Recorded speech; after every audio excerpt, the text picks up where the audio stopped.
लन यनालल्लाह लुहूमुहा वला दिमाउहा वलाकिन यनालुहुत्तक़वा मिनकुम कज़ालिक सख्खरहा लकुम लितुकब्बिरुल्लाह अला मा हदाकुम वबश्शिरिल मुहसिनीन।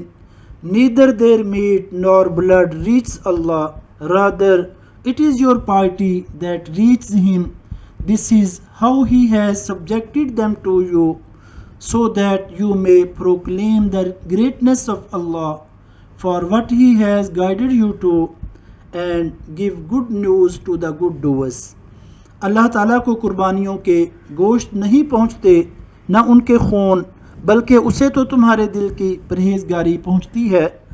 इसी तरह अल्लाह ने इन जानवरों को तुम्हारे लिए मुसख्खर कर दिया है कि तुम इसकी रहनुमाई के शुक्रिया में उसकी बड़ाइयाँ बयान करो और नेक लोगों को खुशखबरी सुना दीजिए। Once our beloved Prophet Muhammad sallallahu alaihi wasallam was asked, "What is Qurbani?" And the Prophet sallallahu alaihi wasallam answered, "It is the sunnah of your father Ibrahim alayhi salam.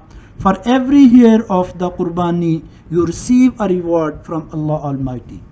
एक मरतबा आप अलैहिस्सलातु वस्सलाम से सवाल किया गया कि ये कुर्बानी क्या है। आप सल्लल्लाहु अलैहि वसल्लम ने फरमाया, ये आपके वालिद इब्राहीम अलैहिस्सलाम की सुन्नत है।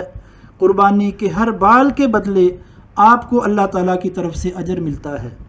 It was narrated from Abu Huraira radiyallahu ta'ala anhu that the Messenger of Allah sallallahu alaihi wasallam said, "Whoever can afford the qurbani but does not offer a sacrifice, let him not come near our prayer place."